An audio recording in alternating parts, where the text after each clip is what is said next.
Quince is all about elevated essentials that feel effortless. Designed for layering and mixing, each piece helps build a timeless wardrobe made to last. With versatile silhouettes and thoughtful details, they're the kinds of styles you wear again and again. Quince uses the highest quality materials like 100% European linen and organic cotton. And as I'm thinking about packing for a trip to New York, I'm looking at that Quince organic cotton Oxford shirt to add just a little more class to my wardrobe for that trip. Certainly over the holidays, that Quince Mongolian cashmere sweater was a better look than my usual amateur traveler sweatshirt. Everything is built to hold up season after season. The stitching, the fit, the fabrics, these are the pieces that you'll reach for over and over. Quince works directly with safe, ethical factories and cuts out the middlemen so you're not paying for brand markup, just high quality clothing. Refresh your wardrobe with Quince. Go to quince.com/traveler for free shipping on your order and 365-day returns. Now available in Canada too. That's QUINCE.com/traveler to get free shipping and 365-day returns. Quince.com/traveler. And thanks to Quince for sponsoring this episode of Amateur Traveler. Carvana's so easy, just a click, and we've got ourselves a car. See? So many cars. That's a click-tastic inventory. And check out the financing options. Payments to fit our budget. I mean, that's Clickonomics 101. delivery to our door. Just a hop, skip, and a click away. And bought. No better feeling than when everything just Clicks. Buy your car today on Carvana. Delivery fees may apply. Amateur Traveler, episode 985. Today, Amateur Traveler talks about white cliffs, walled towns, and trench warfare, cathedrals, longbows, and Operation Dynamo, as we go to northern France and a little bit of Flanders. This is Chris Christensen from Amateur Traveler. Let's talk about northern France. I'd like to welcome back to the show Craig Anderson, who has come to talk to us again about a destination in France, this time northern France. Craig, welcome back to the show. Thanks, Chris. Good to talk with you again. And Craig has been on before, we think twice, once talking about the Basque Country and once talking about southwestern France. You're back in France again, Craig, but this time you're in the other direction. What are we talking about today? Today we're talking about an area up in northern France. So it's, I think, what most people would refer to as the Nord Pas-de-Calais region, or they style it as the Opal Coast if you're Googling websites. But it's a unique area of very far northern France. So northern being even further beyond the Champagne region, et cetera. So really right on the border of Belgium and northern France is the area that we're talking about today. We've got a couple very historic cities up there like Calais and Dunkirk that people may have heard of. Yeah, it's an interesting region. What drew us to going to that is we really enjoy going to, I was going to say, a somewhat obscure place, although for people in the UK and France, obviously this would not be obscure at all to them. But for at least most Americans, this would be an obscure place to go to. But it's interesting because it is a region within another country, but that region has very strong characteristics about that region in terms of its own unique food, history, drink. So it's in France, but it's somewhat different from other parts of France in its own distinct, unique way. So that's what drew us to that region to do a deep dive into it and explore it. Excellent. I think you answered my question of why should we go. Anything you would add to that? I guess I would say, as a high level, a couple of the reasons why one might consider going to this region. I guess first, if you were already in that region generally, we did it as an addition to a trip to Belgium because we had not done that before. So if someone was in Belgium and they wanted to see what other place they could get to very easily, this is a very natural, easy place to connect to. It also would be easy to connect to if you were in France. It's not that far away from Paris. If you were interested in World War I or World War II battlefields, it pairs very easily with seeing places in Belgium, but also seeing places in France, the beaches of Normandy and things like that. So if you were into history, battlefields, that I think would be another natural place to come up to for this area because, as you said, Calais, Dunkirk, and then some of the other battle sites, which we can talk about, it pairs very nicely with that as a trip. Excellent. Yeah. In fact, if you want to pair this with a couple other episodes of Amateur Traveler, we have episodes on Normandy. I think we have two episodes, one more recent than the other. And then we have an episode from 2014 on a trip that I did in Flanders, including Ypres, which is just over the border there into Belgium. Mhm. In fact, that's an episode that won me a Society of American Travel Writers Lowell Thomas Award. So Awesome. if you want to go back to that, I'll put links to that in the show notes. Excellent. What itinerary are you going to recommend for us, Craig? I think I would say big picture, maybe just some logistical questions. To explore this region, you're probably going to want a rental car because you can't really get a rental Yep. very easily otherwise. And when you're thinking about this region, you probably want to pick a base to explore it. And there's several different choices you could choose from. We picked a place called Boulogne-sur-Mer just because of its proximity to a bunch of things. It's very historical. It's a very interesting place, but there's some other places that you could pick depending on the time of the year. But I would recommend you pick a home base to start from. And so I guess in terms of our trip, I'm going to cheat a little bit and mention the place that you just mentioned because it's mainly in Belgium, but it's That's okay. We haven't talked about it since 2014. so that's where I start our trip is the Flanders Fields area. So it's technically just right on the other side of the border from this area of France. There's many other areas in this part of France that you could also pick up World War One type battlefields, but the Flanders Field Yep. is such a famous one to go to. And so first day on this trip, technically I have us exploring Flanders Fields. So we essentially spent that whole day exploring this famous World War One battlefield. We had a tour company that took us around, and we lucked out, as sometimes we do, as being the only people that showed up for the tour that day in their van. It was, for all practical purposes, a private tour for just the two of us, which worked out awesome. But I just find that's a really good way to explore battlefields is to Sure. have somebody point out to you what each place is, and that way you're not getting lost and wandering. And we used a company called Flanders Battlefield Tours. They did an excellent job, Okay. so they were very good. And so they took us to places like Essex Farms, which is the location where the famous In Flanders Fields poem was made by a soldier named John McCrae. But they've got nice billboards, they've got the poem all written out, and you can stand there in that medical emergency dressing area and imagine as best you could what a soldier that had been in that time, seeing the things that they did, and then writing that poem on that exact spot, looking at the things that you can see by just standing there. And that was interesting, just very poignant to see that location with the underground bunkers that all these people had to be huddled up in. And then they took us through a number of other sites in that area that I'd read about, but it was, again, just very interesting to see it, like the place where the first gas attack ever took place in a battlefield, Right. where the Germans had the first gas attack, and they've got monuments and memorials to that. And many, obviously, cemeteries and memorials that go around to a number of places, very brooding World War One looking memorials and statues everywhere, and seeing things like the German cemetery. If you've toured many, Which is very different. yeah, very different. Very, I don't know, I guess if you're a fan of The Man in the High Castle and some of those movies, it's a very interesting architectural style, very dark and brooding, but kept up extremely well. And the difference is, so the Commonwealth cemeteries, which is what you'll find quite a few of in Flanders Fields. One, the Commonwealth didn't repatriate the remains of the soldiers who had died. And so there are large numbers of them buried there. And Belgians felt that they had bought that land with their blood. Yeah, yeah. But with German being the aggressor there and the invader of Belgium, the German cemeteries have shrunk over the years. And so you'll find these cemeteries where instead of it being laid out with graves and crosses and things like that, there's a one large common structure in the middle with remains of 40,000 soldiers or whatever. So very quite different. So you talked about the Flanders Field poem. I don't know if as many Americans know this. I don't know if all Americans know this.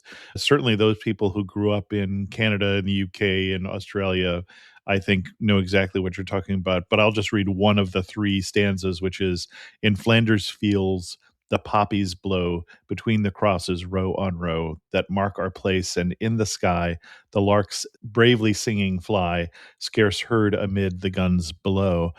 But this poem became so famous that for a lot of people from the UK and Canada and such, you will have on Remembrance Day, on what is our Veterans Day, November 11th, people wearing a red poppy. And if you go to the Menin Gate, for instance, every day or almost every day, they actually recently closed down for renovations, they lay a wreath and they have these poppies and such remembering the dead from World War One. Yeah, and you're right that here in the U.S., I mean, we almost don't get too official about even World War II remembrance, much less World War One. But it's interesting in so many places in Europe, especially these areas, France, the UK. And as you said, the poppy is a symbol of that. But if you didn't really know what that stylized thing was, you might think, why are my son and I were actually in London about that same time a year ago, and everybody was wearing, and we thought, what is this? But then finally realized that those were poppies that everybody was wearing. And so it's interesting just because it is all deriving from this one poem in this one spot from this one person. And now that's the de facto symbol of remembering World War One. Mm-hmm. The only two things I would add before we move on into France, which is what we told people we're talking about, in Ypres. So the name of the town that we're talking about here is Ypres, Ypres in French, or Ypres, Iper in Flemish. And there is a wonderful World War One museum, very current in terms of multimedia. You're watching holograms of soldiers talking about the experience in the trenches that I would highly recommend.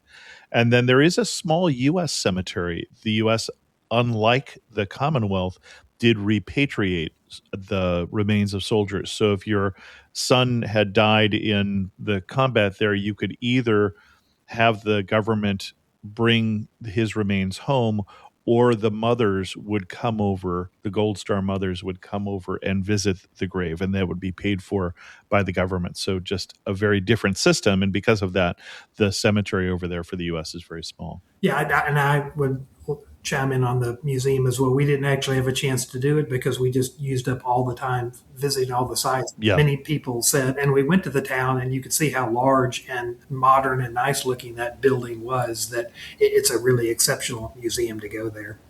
It's a reconstructed old building, Correct. The Cloth Hall. Correct.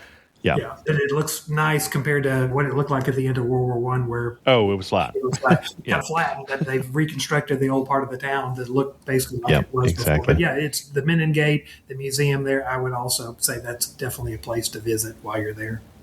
Excellent. Anything else we want to do in Flanders Fields before we move back over the border? No, I think the travel that takes you from there across the border to actually get to northern France, as I said, the only thing worth mentioning if you were a beer aficionado is you literally pass right by it. So apparently, if you Google it, the West Leveren Belgian Brewery at the St. Sixtus Abbey, which is along the way, if you're going to make the drive to Dunkirk and Calais, you almost can't help but drive nearby it. If you are a beer aficionado, that is definitely worth making a pilgrimage to because it's one of the most famous beers around the world, and it's also somewhat difficult to get, apparently. Not so much so if you're there, as you would expect, but if you came to America and went someplace and tried to buy this beer, I think it would be way more expensive than you would expect.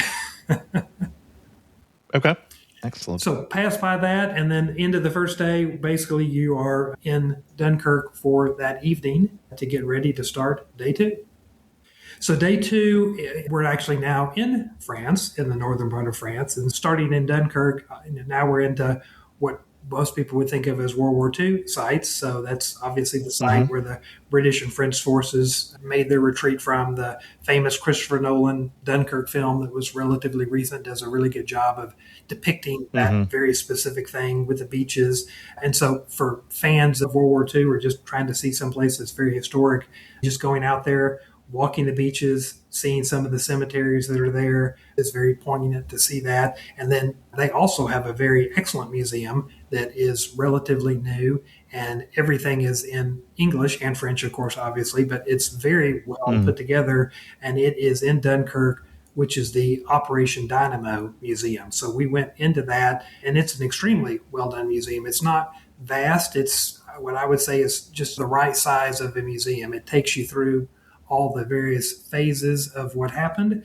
Everything is in English, but it's not so overwhelming where you just get lost in seeing all the different kinds of guns or all the different kinds of ammunition. It does it from a different perspective where it really tells a good story of that history. So I would recommend, if you're in Dunkirk, to not just see the beaches, but also to go into that museum.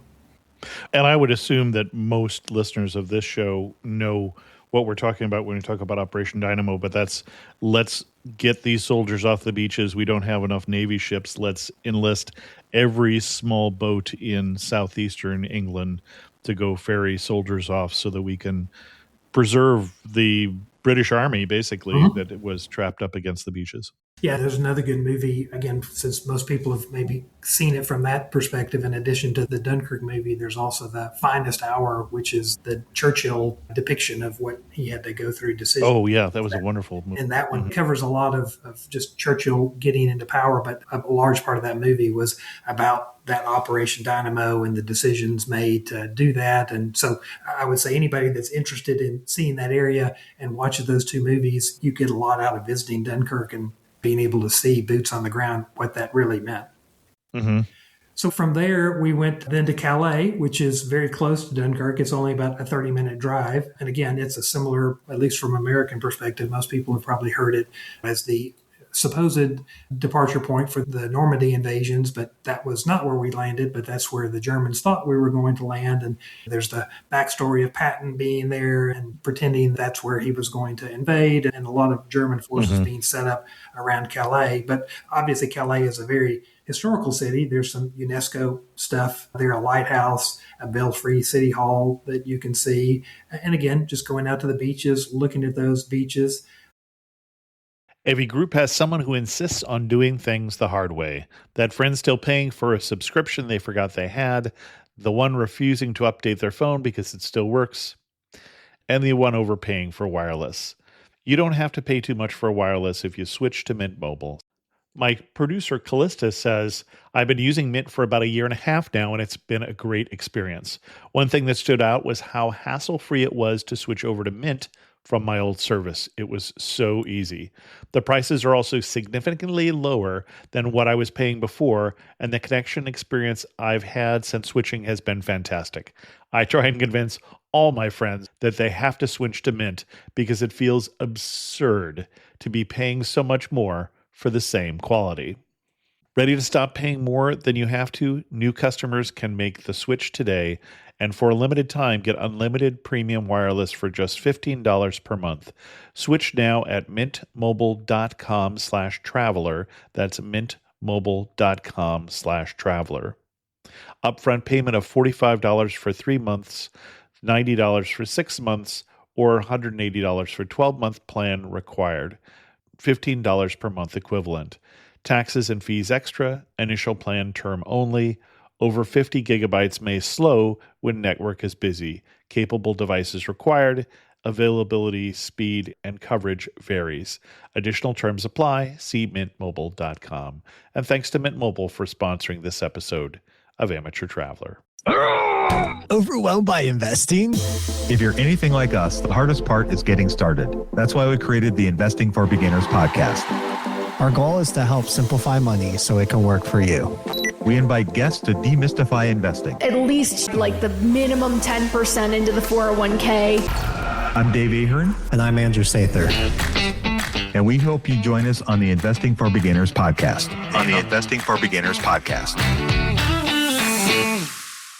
Strangely enough, when I went there, I didn't really think about this being a thing to see there. But if you at all are interested in long-distance hiking routes, there's something called the Via Francigena, which is a long-distance pilgrimage route that goes essentially from England all the way to Rome. So it's a very long path, but a fairly famous path, a little bit like the Camino de Santiago. But right there when we landed in Calais and we're walking up and down the beach, there are all the symbols of this is the starting point, because this is essentially where England, if you were English and you came across the channel and you landed in France and began this very long pilgrimage journey back from a long time ago, this is actually where you'd start. So that's an obscure, but at least to me was an interesting thing to see as well. Yeah, this being the closest point to England, this coast Exactly. here. Exactly. On a clear day, you can see the White Cliffs of Dover, I am told, although I have not been to Calais. Yep. And then also, this was England for 100 years from the mid 1300s and mid 1400s. Yep. But Yep. Yeah, and that's a good entree to after you go through Dunkirk, after you go through Calais, you're essentially just following the coast down south, and you are essentially running across the French version of the White Cliffs of Dover because it's just the other side of that geological feature. And apparently, you can see the White Cliffs of Dover on a clear day. We weren't there on a clear day, but if you follow that coastline down and you just hug the coast, which I would recommend if anybody's exploring this area to go do that, you basically end up on exactly what it looks like on the English side of the channel. Very steep cliffs. They're white. They have some lovely viewpoints with some monuments there to fallen sailors and battles. But essentially, you can be on these bluffs. There's a couple of them. One is the Cape Grey Nose, and the other is the Cape White Nose. But in French, it's something different than that. But they have essentially a relatively short path that you can walk out there, stand up on these bluffs. Obviously very windy. You're looking up and down the entire coast. You can see all the white coasts both ways, all the beaches rolling up. It looks very similar to what that view is from the UK side, but it was very interesting to see it from that side, just to think, okay, here's the other side of what that white cliff is.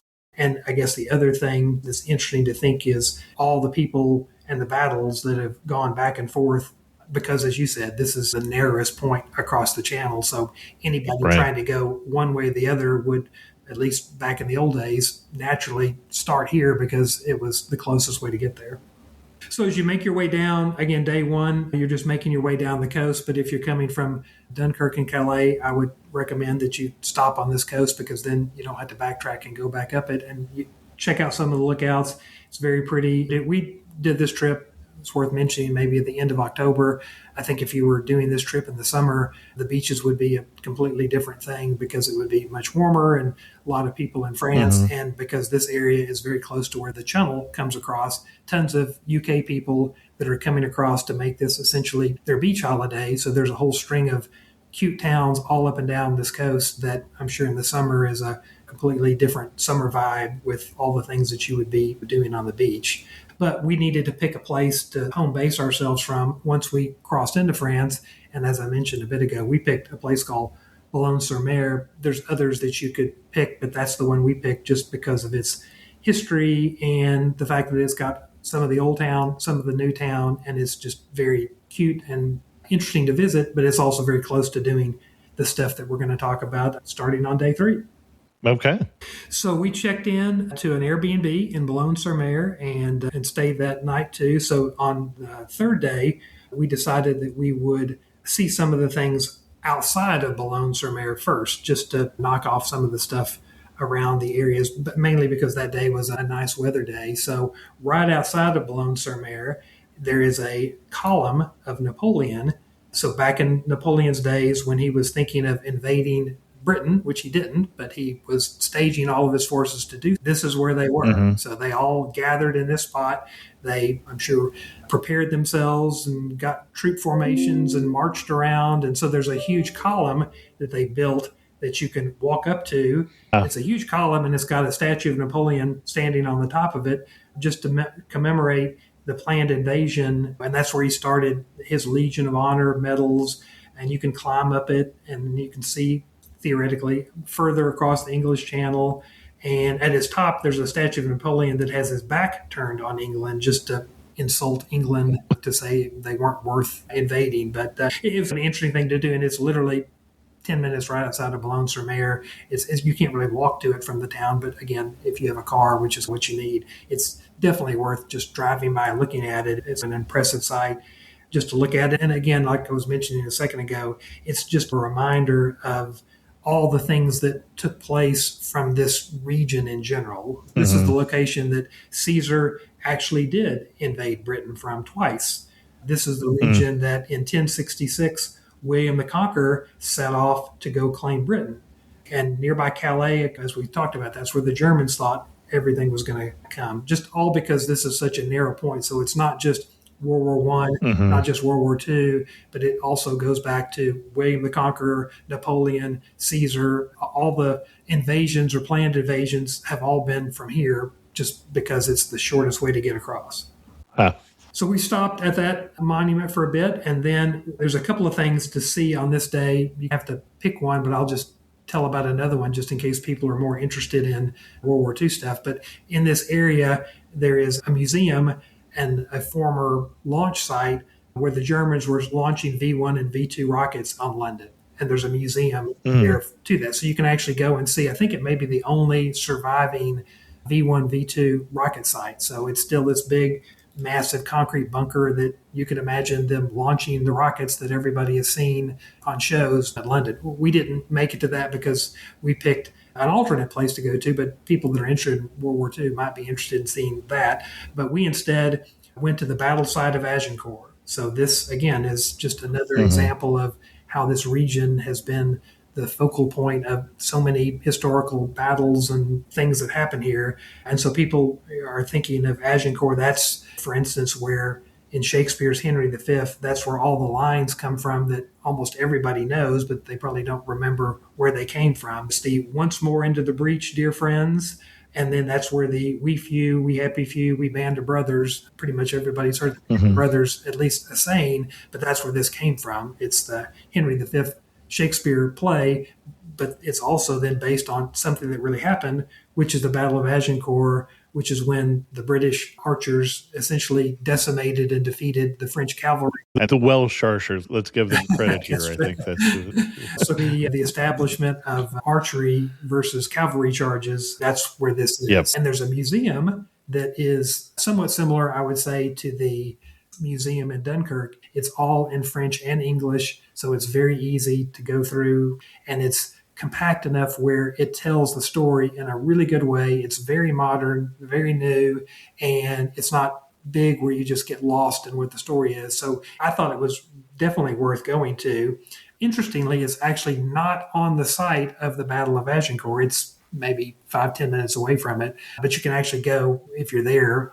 At least I thought it was worth doing. You can actually go to the fields, which is just open fields. So there's not anything built there, but you can imagine then what it might have looked like. And there's some plaques that tell you this is where the Battle of Agincourt took place. If you're doing that, I would definitely recommend seeing both of those just so you could at least try to imagine what that terrain looked like that's probably been depicted in lots of movies. So that's day 3. And again, just to remind people of movies that they may have seen that then they might remember, this is where the Timothée Chalamet movie, The King, which is a movie that came out a few years ago, that's what that movie is depicting, is the Battle of Agincourt in a somewhat loose way, but it's a pretty good depiction of what took place here if anybody's seen that movie. See, I would recommend the 1989 Kenneth Branagh film, Henry V. Yeah, and that is the one that they are playing in the museum. So it's interesting you mentioned that because they must have thought that's a much more accurate or maybe more recognizable movie. But one of the rooms in that museum, they've got scenes from that just playing all the time with Kenneth Branagh beamed up on the wall, bigger than life and running around on a horse. Yeah, that movie is another good depiction of it as well. So that's the end of day 3. So we essentially came back to Boulogne-sur-Mer for the end of the day, but that was our tour of the region a little bit. And then on day 4, we decided that we would see some of the other towns, again, saving Boulogne-sur-Mer itself for a couple of days later into the trip. But there's a lot of other pretty towns in the region that you could choose to home base yourself from. And our second contender where we were thinking of staying was another very cute, pretty famous town called Montreal-sur-Mer, which is very close by. So we decided we would spend that day driving around the countryside and exploring this particular town, Montreal-sur-Mer, which is not by the sea, despite Sur-Mer in its name. Oh. If you look at it on the map, you think, okay. I was looking on a map for it, and I was looking by the ocean. Yeah, you have Boulogne-sur-Mer, and you have Montreal-sur-Mer, and you think that must mean that Sur-Mer means by the sea, which seems logical. But this one, actually, if you look on the map, it's like, it's nowhere near the sea. But anyway, that's just what they call it. Wager good money that it used to be connected to the sea and that its harbor silted up, Probably, since I see it's on a river with a lot of wetlands in between it and the sea. Yeah, it probably could theoretically get to the sea, but it would have been a long hike even back in the day to get to the sea. But it's a very cute historical town.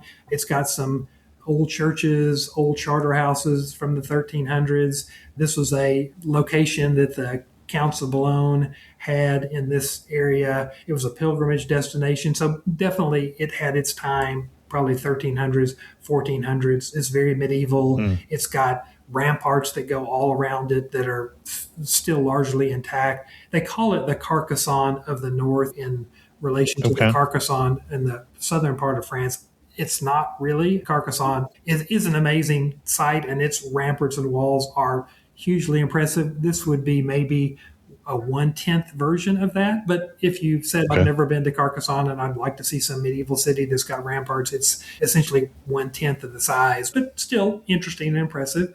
Everything that was there was designed by Vauban, who was King Louis's engineer that built a lot of stone castles and fortresses. So you can walk around the ramparts, stroll around the town, the squares. It's very pretty. It's a town that is in Victor Hugo's Les Mis. So he's got some characters that are based in this town. If people are interested in historical fiction that's related to this. So he actually stopped here for lunch, apparently, at some point and was inspired. So he made some of his characters be based in here. We stopped at a restaurant here and had maybe first thing to have an opportunity to mention unique foods in this area.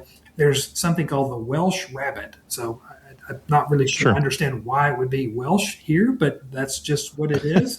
And it's on the menu.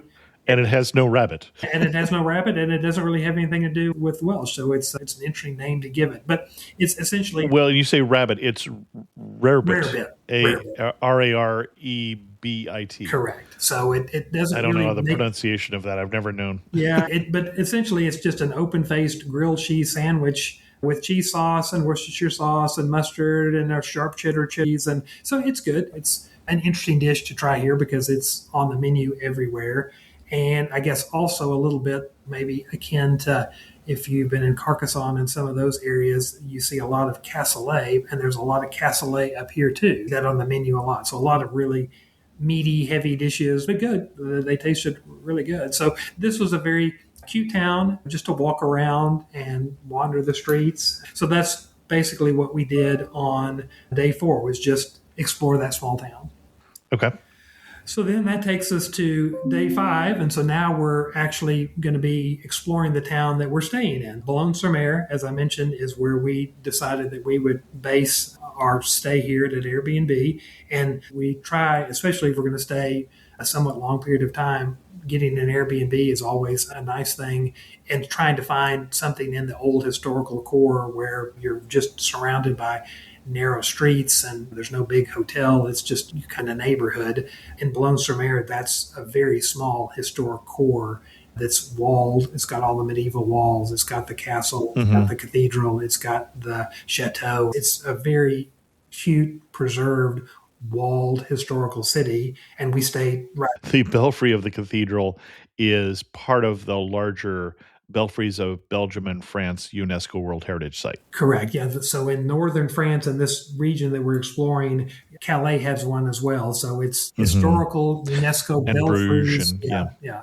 So they're interesting. I think you could just see one of them in one place and not go see the other. I think there's... You sound like my son when he was in high school. Well, I think there's more than 10 of them scattered around in various towns. Exactly. And we saw a couple of them, and I'm not sure you need to see every single one of them, but you certainly could. But the one in Boulogne-sur-Mer, because that's how we picked it, is that you can check a lot of boxes in one place: the historical area, the walled city, the UNESCO belfry. Yep. It's got a chateau that's got a moat around the chateau inside the walled city. So it's very preserved and very scenic and very cute, beautiful town that you can just explore the historical part. So this day we essentially did that, just explored the historical part, walked the ramparts, the belfry. There's a chateau there that's got a museum in it. And there's a lot of historical things that have happened through Boulogne-sur-Mer because it has been a fortified city for a really long time, and it was close to the ocean. And there's a lot of kings that have been meeting here, where the King of France and the King of England would meet and discuss various things over the centuries to decide on things. This is where, after World War I, The unknown soldier lay in rest here on its way back to the UK. So there's a lot of things that have happened here that are historic. And there's a lot of very interesting buildings. For instance, the Basilica Notre Dame, it's huge, especially given how relatively small the city is, but it just dominates the historical part. And the dome looks very much like St. Paul's Cathedral in the sense of that style, but it's just so massive. It's the biggest crypt in France, which seems interesting just because this place is not that big, but it's bigger, just the crypt, not necessarily the church itself, but there's a huge crypt underneath it that is bigger than the things in Paris or any other French city that you can pick. So it's a very beautiful, interesting church that's got interesting artwork, interesting relics. So there's definitely things to see in that area. Boulogne-sur-Mer, we mentioned before, Caesar and Napoleon and other people have been here. Charles Dickens spent multiple summers here, and apparently that inspired a lot of his books and his characters because this was the go-to place for a lot of people from the UK to come and have their summers in France. This is just the place where oftentimes people come. In this particular port on the ocean is where France's biggest fishing port is located, which I thought that was surprising because I would have guessed Marseille or something like that would be the biggest. Yeah. But apparently, in terms of just how many boats go out and catch fish, this is the biggest one.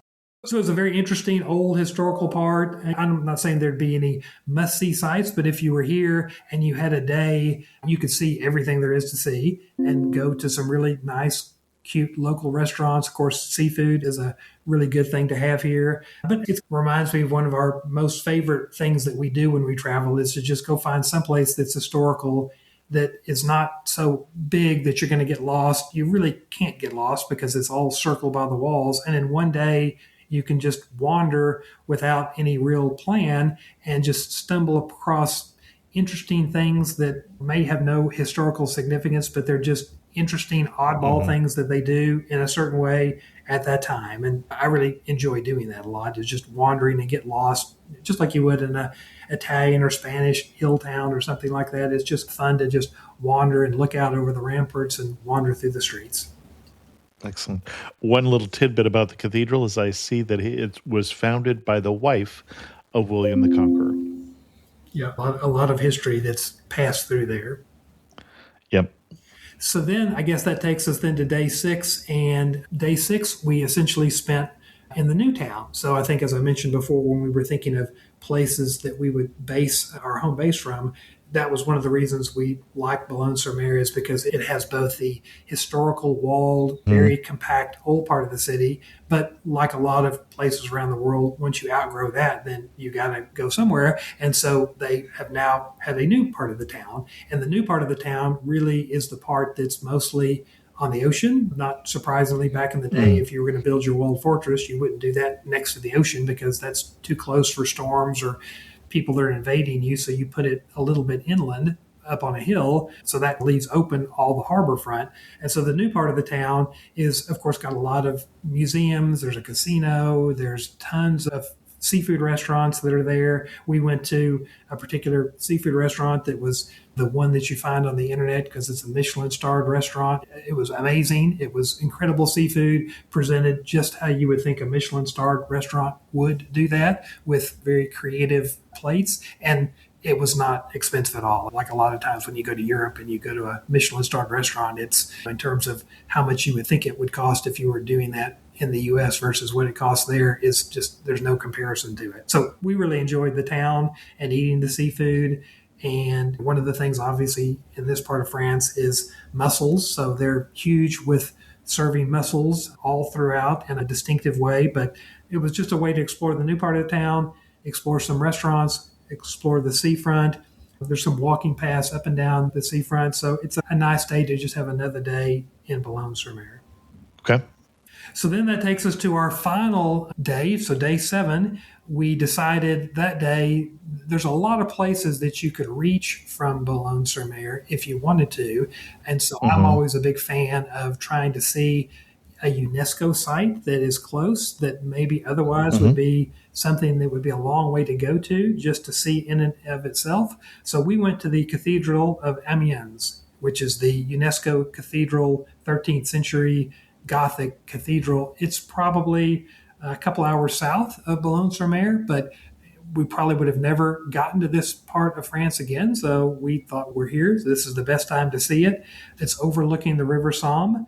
It's the largest by volume in France. So that cathedral is the biggest in terms of square footage inside. Again, you wouldn't necessarily think that because of all the other places in France that everybody's heard of. You would think Boulogne-sur-Mer, biggest crypt, Amiens, largest volume inside. You wouldn't think that's where those would be, but that's where it is. It's more than double the volume of Notre Dame in Paris, just as a frame of reference.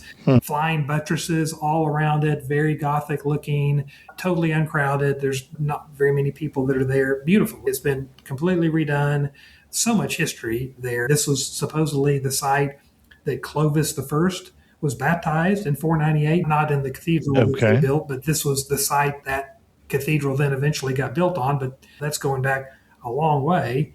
Their claim to fame in terms of relics, in 1206, they got the head of John the Baptist. So this is where John the Baptist's head resides from Constantinople. And if you go there, and it doesn't really cost very much, but you have to do this little special tour. They'll take you in this little side room that's got a whole bunch of relics. It's not a very big room, but it's got the Fourth Crusade, had a lot of loot that was brought back from here, and this is where it all came from. But their big claim to fame would be, where is John the Baptist's head? This apparently is where it is. Okay. And so it's a very beautiful cathedral, worth seeing. And then, as I said, I drive to get from there to Boulogne-sur-Mer. So when we were coming back home in the evening, we just decided we've got a little more time, and we stopped by the Abbey of Abbeville. So that's another UNESCO monastery that is there. So there's the town of Abbeville, and then it's the Saint Richard Monastery that's there. But if you just Google Abbeville, France, or look on Wikipedia, Abbeville, France, it's an amazing structure, but more than just the structure, it's really what happened in this place. And it's a very small town, but when you just start looking at all the things that have transpired in this place, it definitely had its day through the medieval towns. But Victor Hugo was here. There was lots of history here. Kings, lords of France met here to negotiate treaties between France and England, or they fought battles here. I didn't even list what they all were because there were so many of them that fought over so many centuries in this region.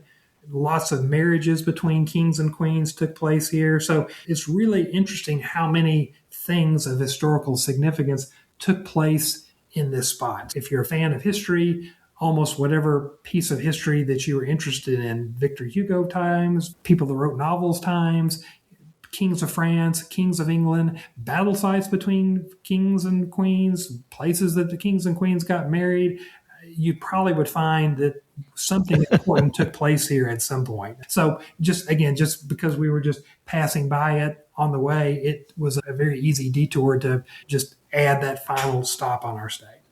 And you had mentioned Clovis the First, speaking of history here. So he is the one who unites the Franks into the Frankish kingdom. So he is largely considered the first king of the Merovingian dynasty, which is just fun to say.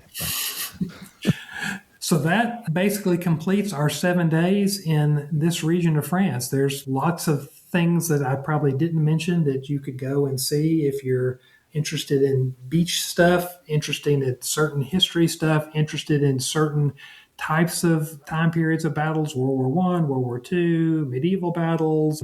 You can almost find very in-depth series of historical events that took place just because this region between here and Belgium, it just was always the disputed areas that multiple different kingdoms and countries and areas were always fighting over, and this area seemed like it always bore the brunt of most of those battles. We really enjoyed it a lot, and as I said at the beginning, it's really easy if you wanted to add this to other trips that you were doing, either in Belgium, because it's easy to get to Brussels from here, and we actually, at the end of our trip, as a side note, we drove back to the Brussels airport to leave because it's just such a big international airport. And if you're doing that, almost on the way, you can stop at the Battle of Waterloo, which doesn't have anything to do with northern France. But if you're interested in that's where the Battle of Waterloo Napoleon site took place, we saw that too on the way out. So if you're really into battles over long periods of time and you're trying to come in and out of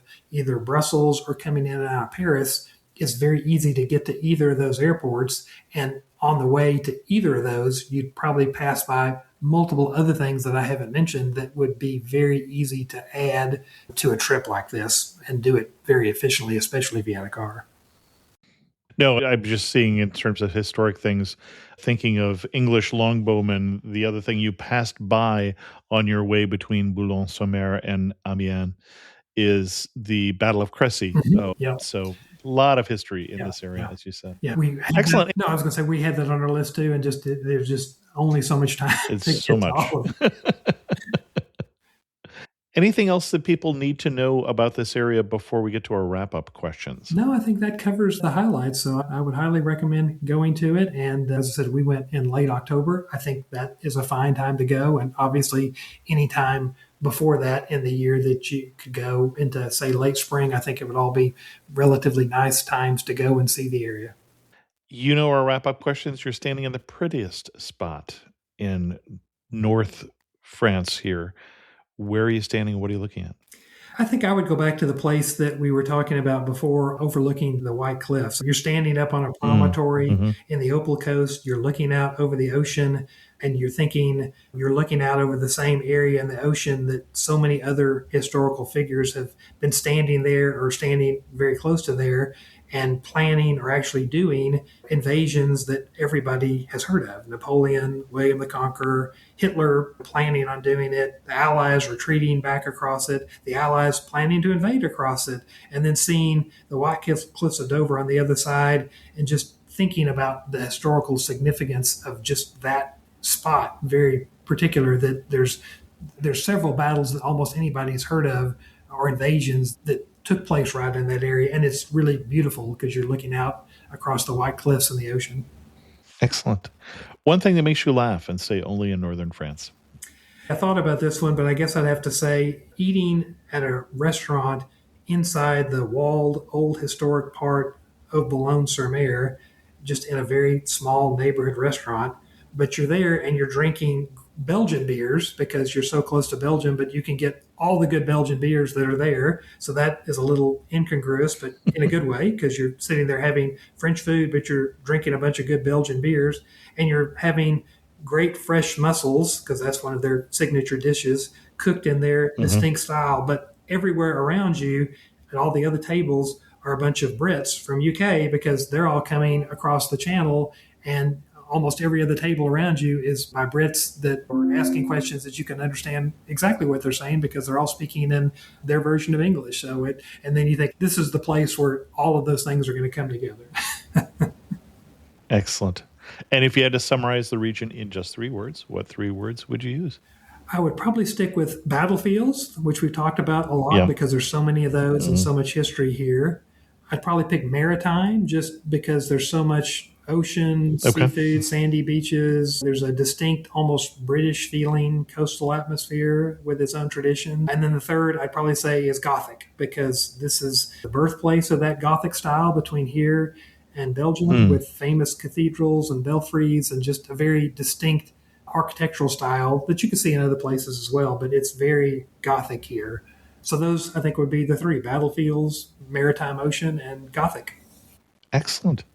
Our guest again has been Craig Anderson, and I keep wanting to say from such and such. You don't have a blog. So, Craig, thanks so much for coming back on the show and telling us of your newfound love for Northern France. Yep, appreciate it, and happy to have the opportunity. Good talking with you as always.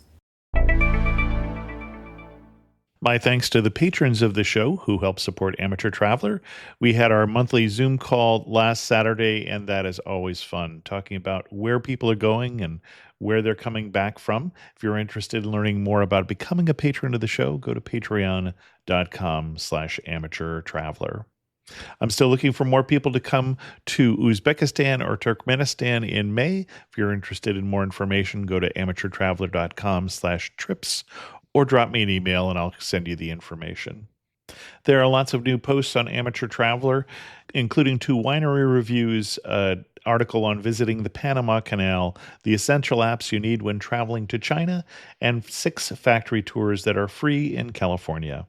Go to amateurtraveler.com for more, and with that, we're going to end this episode of Amateur Traveler. If you have any questions, send an email to chris2x@gmail.com, or better yet, leave a comment on this episode at amateurtraveler.com.